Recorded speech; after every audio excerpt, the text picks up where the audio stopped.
안녕하세요. 슬기로운 스테이블 코인 생활에 오신 여러분을 환영합니다. 요즘 정말 어딜 가나 스테이블 코인 이야기인 것 같아요. 많은 분들이 딱 이렇게 생각하시죠. 스테이블 코인은 1달러에 고정되어 있으니까 뭐 하루에도 수십 %씩 오르내리는 다른 코인들보다 훨씬 안전하겠네. 사실 뭐 틀린 말은 아닌 것 같기도 하고요. 네, 안녕하세요. 바로 그 지점에서 대부분의 논의가 시작되고 또 어쩌면 가장 큰 오해도 거기서 시작되는 것 같아요. 물론 가격 안정성, 이거 스테이블 코인의 핵심 정체성 맞죠? 근데 그건 정말 딱 동전의 한쪽 면에 불과합니다. 어디까지나 우리가 예측 가능한 그 시장 변수라는 거죠. 진짜 게임은요, 스테이블 코인이 단순한 투자 자산을 넘어서서 국경 없는 결제 인프라로 쓰이기 시작하는 그 순간부터입니다. 이때부터는 시장 변수보다 훨씬 더 중요하고 복잡한 변수, 바로 규제가 무대 중앙으로 등장하게 됩니다. 그러니까 얼마나 안정적인가 이 문제를 넘어서 얼마나 합법적으로 또 투명하게 쓰일 수 있는가의 문제로 넘어간다 이 말씀이시군요.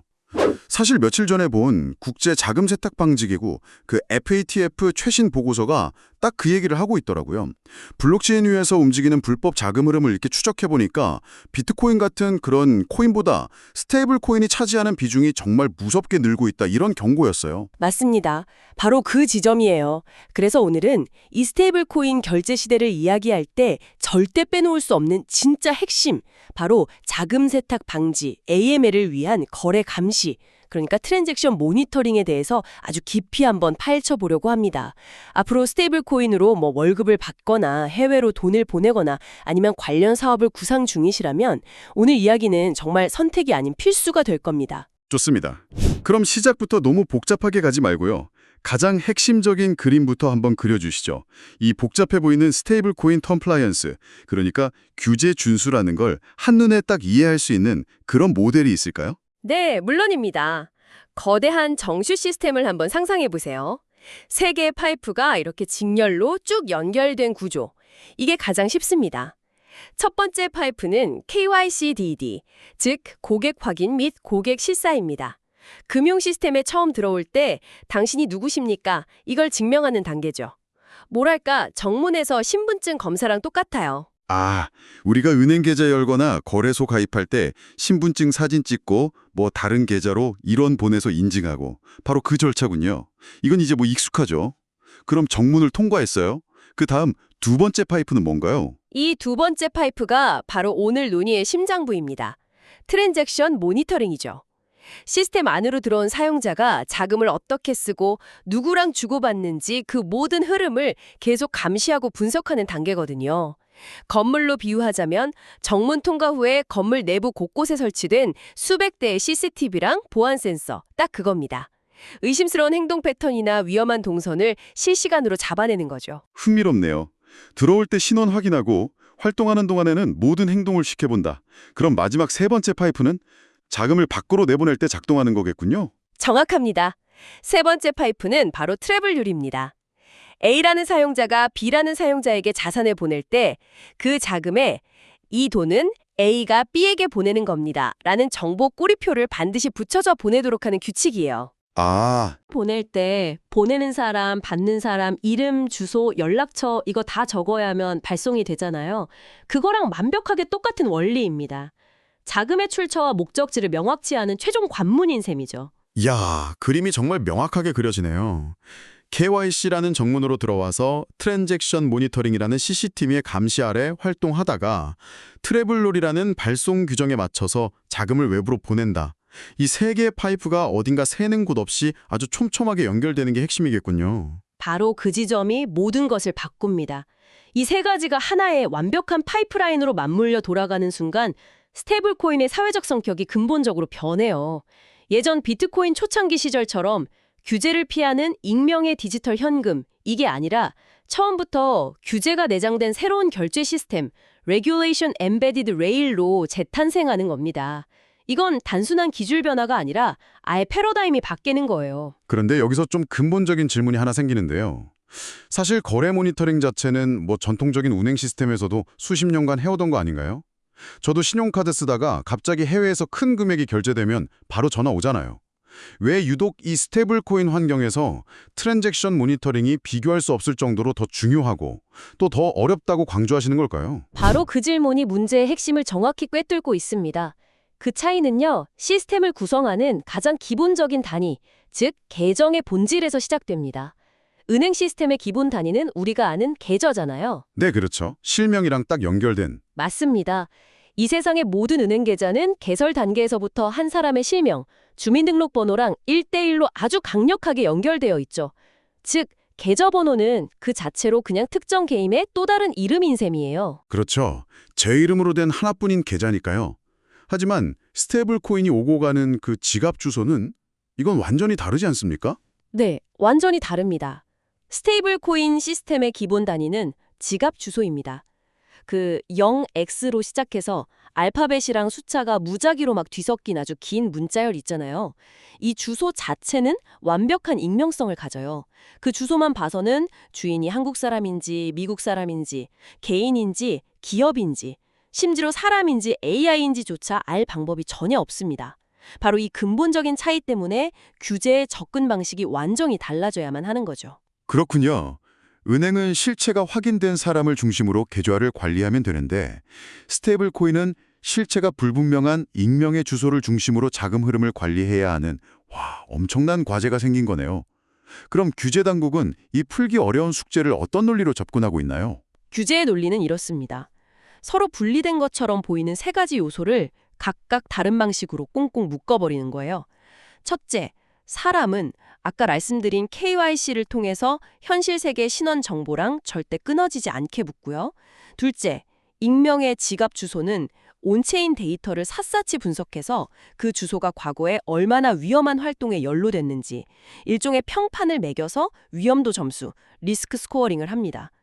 그리고 마지막으로 이 주소들 사이에서 일어나는 자금 전송 행위에는 트래블 룰을 적용해서 보내는 사람과 받는 사람의 신원 정보를 반드시 꼬리표처럼 붙여서 보내도록 강제하는 겁니다. 와, 정말 입체적인 접근이네요. 사람, 주소, 전송이라는 세 가지 핵심 요소를 각각 KYC, 온체인 분석, 트래블롤이라는 각기 다른 도구로 통제해서 전체적인 투명성을 확보하는 전략이군요. 얼마 전에 관련 자료에서 봤던 거래 모니터링 시스템의 AI 기반의 온체인 분석과 트래블룰 솔루션을 결합해야 한다는 문장이 바로 이 구조를 설명하는 거였군요. 정확합니다. 이 세 가지 톱니바퀴가 함께 돌아가지 않으면 블록체인이라는 이 익명성의 바다 위에서 자금 세탁 방지라는 배를 아예 띄울 수조차 없게 되는 겁니다. 자, 그럼 이제 한 걸음 더 깊이 들어가 보겠습니다. 이론적인 구조는 이해가 됐습니다.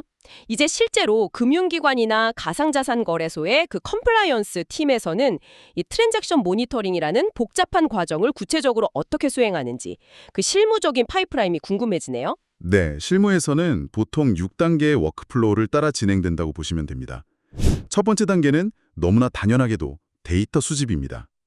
분석에 필요한 모든 종류의 데이터를 남김없이 싹 다 끌어모으는 거죠. 마치 요리하기 전에 모든 재료를 식탁 위에 쫙 펼쳐놓는 것과 같습니다. 재료라고 하셨는데 어떤 종류의 데이터들을 수집하는 건가요? 온체인 데이터만 보는 건 아닐 것 같은데요? 물론이죠. 크게 두 종류의 데이터를 모두 수집해야 합니다. 하나는 블록체인 위에 투명하게 공개된 온체인 데이터예요. 예를 들어 어떤 주소가 어떤 주소에게 어떤 종류의 스테이블 코인을 몇 시 몇 분에 얼마나 보냈는지 같은 기본적인 거래 기록은 물론이고요. 그 주소가 과거에 어떤 다른 위험한 주소들이랑 거래했는지에 대한 그 거미줄 같은 관계망 정보까지 모두 포함됩니다.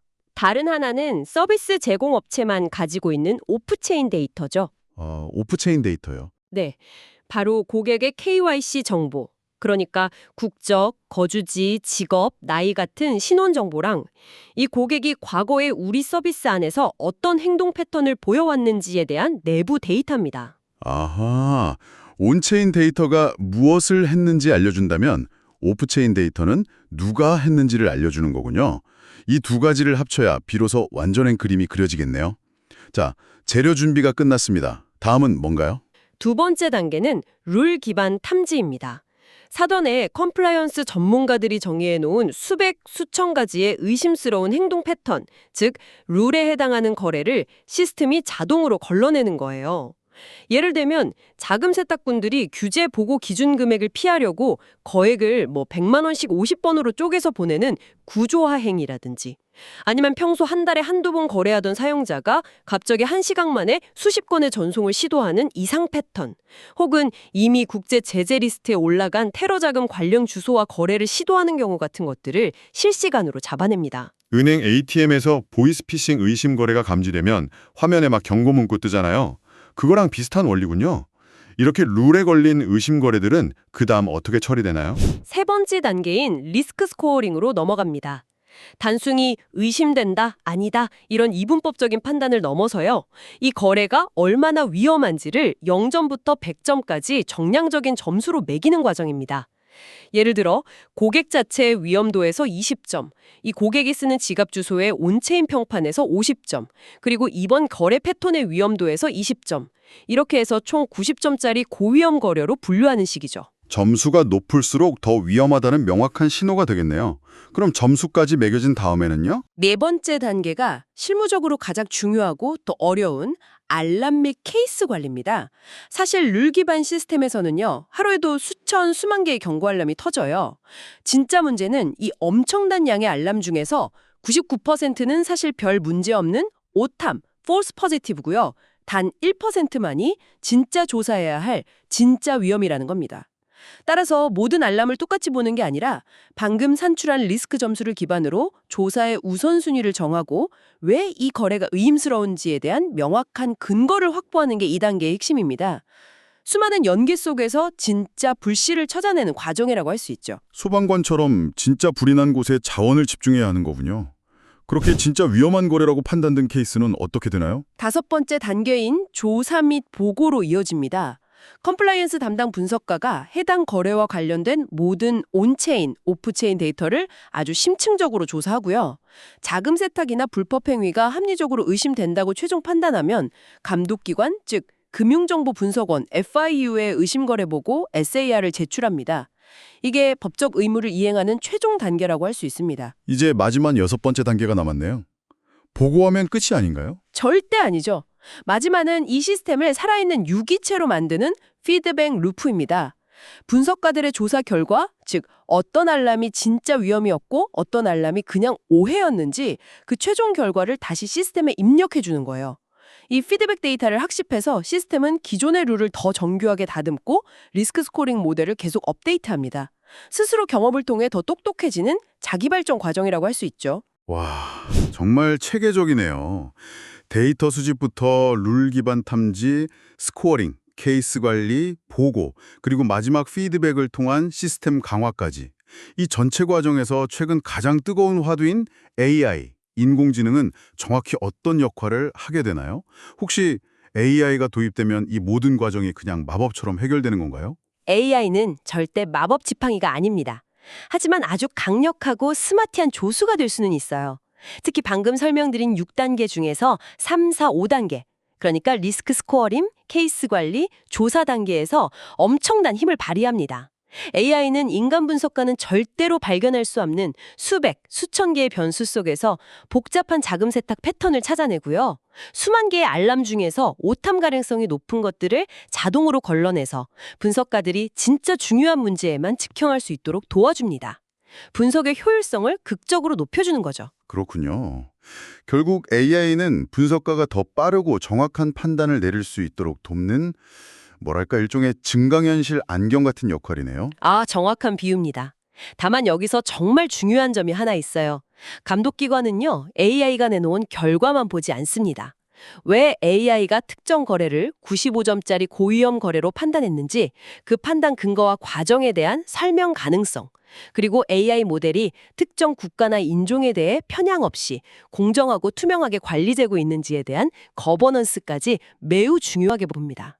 그래서 단순히 성능 좋은 AI를 도입하는 걸 넘어서 그 AI의 작동 방식을 투명하게 이해하고 관리하는 게 훨씬 더 큰 과제인 거죠. 자, 그럼 이제 컴플라이언스 3단 구조의 마지막 퍼즐, 트래블룰에 대해 이야기해 보겠습니다.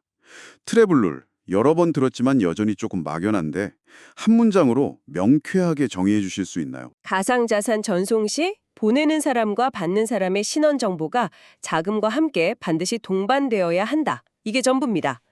은행에서 계좌이체할 때 보내는 사람, 받는 사람 실명 명확하게 뜨잖아요.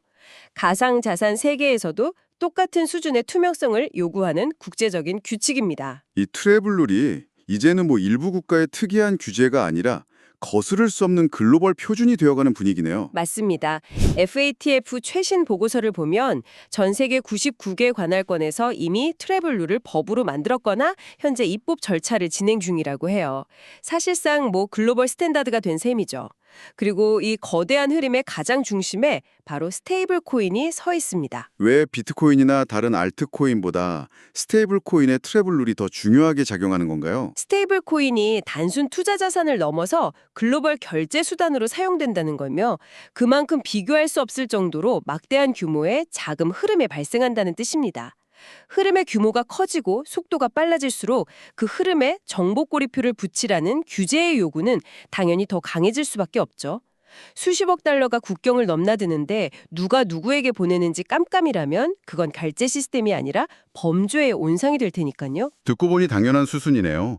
그런데 이 트래블룰을 실제로 적용하는 데 있어서 가장 어렵고 까다로운 사각지대가 있다고 들었습니다. 그게 어디인가요? 바로 개인 지갑과의 송금 구간입니다. 업계에서는 어너스티드 월렛 또는 셀프 커스터디 월렛이라고 부르는데요. 거래소나 특정 기업이 중앙에서 관리해주는 지갑이 아니라 사용자 개인이 개인 키를 통해서 온전히 통제하는 지갑을 말해요. 메타마스크나 레저 같은 것들이죠. 거래소끼리 보내는 건 괜찮은데 왜 유독 개인 지갑과의 거래가 문제가 되는 건가요? 법적 의무가 있는 주체잖아요. 그래서 거래소 A에서 거래소 B로 돈을 보낼 때는 두 회사가 서로 약속된 방식으로 정보를 주고받으면 돼요. 하지만 제가 거래소에서 제 개인 지갑으로 돈을 보낼 때는 상황이 다릅니다. 제 개인 지갑은 트래블룰 정보를 받고 검증할 의무가 있는 주체가 아니거든요. 정보의 연결고리가 여기서 딱 끊어질 위험이 생기는 겁니다. 자금 세탁의 가장 유혹적인 탈출구가 될 수 있는 거죠. 아, 그야말로 규제의 블랙홀이 달 수 있겠네요. 그럼 이 치명적인 문제는 어떻게 해결해야 합니까? 그래서 이 구간의 리스크를 통제하기 위해 앞서 길게 설명드렸던 온체인 데이터 분석과 리스크 기반 접근법이 다시 한번 결정적인 역할을 하게 되는 겁니다. 사용자가 개인 지갑으로 돈을 보내려고 할 때 시스템은 그 지갑 주소의 과거 거래 내역, 연관된 다른 주소들의 위험도, 자금의 출처 같은 걸 종합적으로 실시간 분석해요. 그리고 그 위험도가 너무 높다고 판단되면 아예 송금 자체를 막아버리거나 사용자에게 추가적인 인증을 요구하는 방식으로 리스크를 관리하는 거죠. 그렇군요. 결국 트래블룰이라는 규칙의 빈틈을 트랜잭션 모니터링이라는 첨단 기술이 보완해주는 상호보완적인 관계네요. 자, 오늘 정말 깊이 있는 이야기를 나눴습니다. KYC부터 트랜잭션 모니터링, 트래블룰까지 이 모든 것을 종합했을 때 앞으로 다가올 2026년 이후의 스테이블코인 시장은 어떤 모습일 것으로 전망하시나요? 몇 가지는 아주 확실하게 예측할 수 있습니다. 첫째, KYCDD, 즉 신원 확인 절차는 지금보다 훨씬 더 정교하고 깐깐해질 겁니다. 둘째, 거래 모니터링은 거의 실시간에 가깝게 이루어지면서 AI를 활용해서 문제가 터지기 전에 예측하고 예방하는 분석까지 도입될 거고요. 마지막으로 트래블룰은 우리가 결제 앱에서 보내기 버튼을 누르기 전에 반드시 거쳐야 하는 너무나 당연해서 인식조차 못하는 필수적인 관문으로 자리 잡게 될 겁니다. 그렇다면 앞으로 스테이블코인 시장의 경쟁 구도도 지금과는 완전히 달라지겠네요. 단순히 어떤 스테이블코인이 1달러에 더 잘 연동되느냐 이런 싸움이 아닐 것 같습니다. 맞습니다. 미래 스테이블 코인 시장의 승자는요, 단순히 어떤 스테이블 코인이 기술적으로 더 우수한가 이 문제만으로 결정되지 않을 겁니다. 그보다는 어떤 지갑, 어떤 결제 앱, 어떤 거래소가 이 복잡하고 정교한 컴플라이언스 시스템을 가장 완벽하고 매끄럽게 내장해서 사용자에게는 티나지 않으면서도 가장 편리하고 안전한 경험을 제공하는가. 이게 시장의 최종적인 승자를 가릴 가능성이 매우 큽니다. 결국 규제를 기술에 얼마나 잘 녹여내서 보이지 않는 안전망을 만드느냐, 이게 핵심 경쟁력이 된다는 말씀이시군요. 오늘 슬기로운 스테이블코인 생활의 최종 결론을 한 문장으로 정리해 주신다면요. 스테이블 코인은 더 이상 규제 우회를 위한 수단이 아닙니다. 규제가 완벽하게 내장된 새로운 결제 레일로 진화하고 있습니다. 이 거대한 변화의 본질을 이해하는 것이 미래 금융을 준비하는 가장 확실한 첫걸음입니다. 네, 오늘 정말 유익한 시간이었습니다. 스테이블코인의 미래를 규제와 기술의 결합이라는 새로운 관점에서 깊이 있게 들여다볼 수 있었네요. 슬기로운 스테이블코인 생활, 오늘은 여기서 마무리하겠습니다. 함께 해주신 여러분 고맙습니다.